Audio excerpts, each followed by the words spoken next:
Hi everyone, welcome to my channel Pinnacle Study Group. In this video, I'm going to start Tipu Sultan topic. You know, Tipu Sultan was in news recently because of the Karnataka government removed some chapters based on Tipu Sultan from their books, and so that's why I come with this topic, Tipu Sultan. Before going to start, we are come with the comprehensive course of history. हम अपनी pinnacle study group app पे history का course लेकर आ रहे हैं and it will be a live class in morning at 7 a.m. It's a comprehensive history course for UPSC, Punjab PCS and other state and central government jobs. Recording of every live and PDF will be available after the class.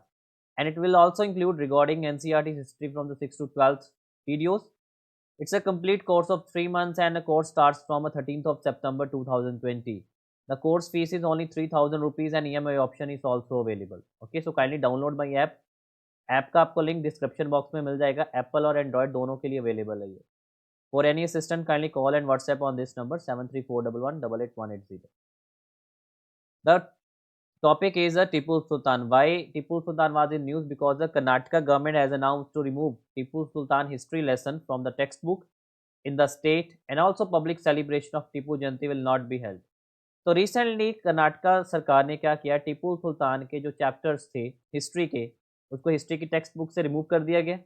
And जो हर साल celebrate किया जाता है टीपू जयंती कर्नाटका में, अब वो भी celebrate नहीं की जाएगी। तो दैट्स वाई इन दोनों इश्यूज़ के कारण टीपू सुल्तान न्यूज़ में आए हैं। अब हम बात करते हैं टीपू सुल्तान के बारे में।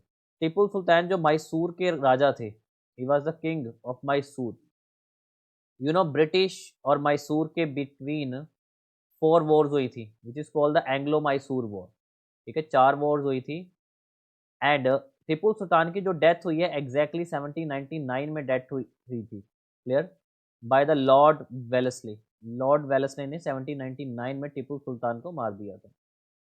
Tipu Sultan became the ruler of the kingdom of Mysore after the death of his father Hyder Ali. Mysore के दो ही बड़े फेमस किंग हुआ करते थे, एक हैदर अली थे और वो साथ में उनका बेटा था Tipu Sultan. In the 1782 during the second Anglo Mysore war. मैंने अभी आपको बताया ब्रिटिश और मैसूर के बिटवीन 4 वॉर्स हुई हैं, first, second, third, fourth. First और सेकंड वॉर के टाइम पर हैदर अली थे और थर्ड और फोर्थ के टाइम पर टीपू सुल्तान थे। And Tipu Sultan is seen as a fearless, उसको मैसूर का टाइगर भी कहा जाता है, tiger of Mysore, and a brilliant military strategist who is a short reign of 17 years mounted the most serious challenge that the East Indian Company face in India. देखिए, British और East India Company ने भारत में 4 states को overcome किया था with Wars. एक था Bengal, Mysore, Maratha and Punjab. Bengal के साथ 2 बैटल्स हुई थी, मैसूर के साथ 4 वॉर्स हुई हैं, मराठा के साथ 3 वॉर हुई हैं और पंजाब के साथ 2 वॉर हुई हैं।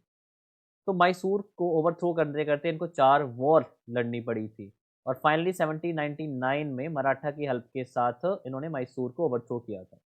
तो Tipu Sultan is seen as a fearless tiger of Mysore and a brilliant military strategist.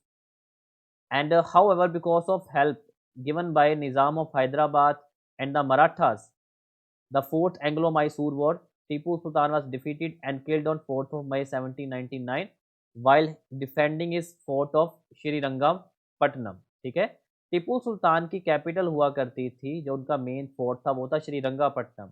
और ब्रिटिश ईस्ट इंडिया कंपनी ने निज़ाम की हेल्प के साथ और साथ में मराठा की हेल्प के साथ टीपू सुल्तान को ओवरथ्रो किया था। Next is, with Tipu gone, Wellesley imposed the subsidiary alliance on the reinstated Wadiyar king, and Mysore became the client state of East India Company।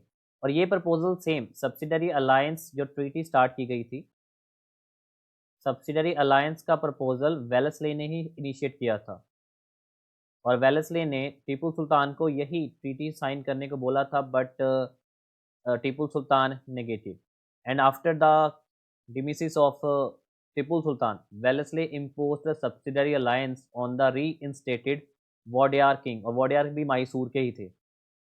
And Mysore became a client state of East India Company. तो subsidiary alliance start की थी Wellesley ने और टीपू सुल्तान ने इसको मानने से मना कर दिया था। And what were the achievement of Tipu Sultan? Achievement of Tipu Sultan that trade, सबसे बड़ा उनका जो अचीवमेंट था trade. because he built a navy to support trade and commissioned a state commercial corporation to set up factories. The achievement of Tipu Sultan, that was a trade, he built a navy to support trade and commissioned a state commercial corporation. Next है agriculture, modernised agriculture, because जब British East India Company ने Mysore kingdom को overthrow कर दिया था तो बाद में चेक किया गया कि उनके जो पीसेंट किसान हैं वो ज़्यादा प्रोस्परस है ब्रिटिश ईस्ट इंडिया कंपनी से। मैसूर के पीजेंट्स ज़्यादा प्रोस्परस हैं, ज़्यादा वेल डेवलप्ड हैं as compare to the British East India Company. So modernized agriculture gave tax breaks for developing wasteland, built irrigation infrastructure and repaired old dams and promoted agriculture manufacturing and sericulture. तो ये agriculture developed था during the time of the Tipu Sultan in Mysore, Karnataka. Let's talk about the diplomacy, क्योंकि हमने पहले बात की है टीपू सुल्तान का ट्रेड, सेकंड हमने बात की है टीपू सुल्तान का एग्रीकल्चर, थर्ड है टीपू सुल्तान की diplomacy. He earned the trust of various international allies such as French and Amir of Afghanistan and Sultan of Turkey. Clear? So he earned the trust of various international allies. उनकी France के French के साथ काफ़ी बनती थी with the Amir of Afghanistan and Sultan of Turkey to assist him in the fight against Britisher. You know French की एक club था फ्रेंच का which is called the Jacobean Club. तो जैकोबियन क्लब के मेंबर भी थे टिपू सुल्तान। He was the founder member of the Jacobean Club of the Mysore that served allegiance to the French. तो France में एक जैकोबियन क्लब हुआ करता था, तो वो जैकोबियन क्लब के मेंबर थे टीपू सुल्तान, और इसके अलावा अफगानिस्तान और टर्की से भी काफ़ी इनकी अच्छी ट्रीटीज थी।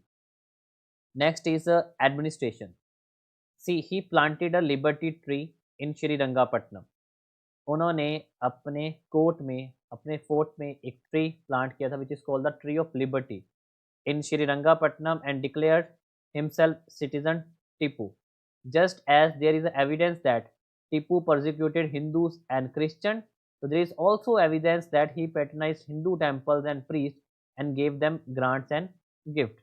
Because of French Revolution में 3 वर्ड्स आए थे और फ्रेंच रेवोल्यूशन के 3 वर्ड्स थे लिबर्टी, इक्वालिटी एंड फ्रेटर्निटी। तो यही लिबर्टी वर्ड यहाँ पर भी यूज़ किया गया हुआ बिकॉज इनकी फ्रेंच के साथ अच्छी अलाइज थी। Liberty, that is a liberty tree in Srirangapatnam and declared himself a citizen Tipu. Just as there is evidence that Tipu persecuted Hindus and Christians, so there is also evidence that he patronized Hindu temples and priests and gave them grants and gifts. Reasons for his image as a tyrant British account, because British authors like James Kirkpatrick and Mark Wills has presented as account of Tipu Sultan as a tyrant. Okay, तो British के जो authors हैं, एक का नाम है James kick Patrick और दूसरा है मार्क विल्क्स। इन्होंने टीपू सुल्तान की इमेज एज अ टायरेंट की तरह शो की हुई है। ओके, नेक्स्ट देखिए। And how ever various historians like Irfan Habib, Mohibullu Hassan has argued that this author has a strong vested interest in presenting him as a tyrant, as both author has take part in wars against Tipu Sultan and were closely connected to the administration of Lord Cornwallis and Richard Wellesley. और कई historians हैं, जैसे मैंने यहाँ पर जिक्र किया गया हुआ है इरफान हबीब, और दूसरे हैं मोहिबुल्लु हसान। इन्होंने आर्ग्यू किया है कि why they treated Tipu Sultan as a tyrant because both authors take part in war against Tipu Sultan and they closely connected the administration of the Lord Cornwallis and Richard Wellesley. Okay, Lord Cornwallis who was the initiator of the permanent settlement system in India, Bengal में 1793 में इन्होंने settlement system start की थी। Next है territorial ambitions and religious policy. You know Tipu raid Kodagu, Mangaluru and Kochi. In the all places he seen as a tyrant who burned down entire towns and villages and raised hundreds of temples and churches and forcibly converted Hindus. Okay? तो ये टिप्पू को जो tyrant की तरह show किया जा रहा है, कहीं ना कहीं वो सच भी है, तभी तो टिप्पू सुल्तान न्यूज़ में है। Because territorial ambitions and religious policies की बात करें, टिप्पू ने काफ़ी जगह रेड किया था और सब प्लेसेस को, टाउन्स को, विलेजेस को प्रॉपरली बर्न डाउन कर दिया था एंड फोर्सिबली कन्वर्टेड हिंदू। तो ये था हमारा एक छोटा सा टॉपिक टीपू सुल्तान के बारे में, okay, because Tipu Sultan news में थे तो उनके बारे में मैंने थोड़ा सा जिक्र भी कर दिया है, okay. And if you want to cover entire UPSC syllabus, Punjab PCS, history and all that, kindly go for a Pinnacle Study Group app and enroll for the courses. Okay, so this is for today in this video. Thank you.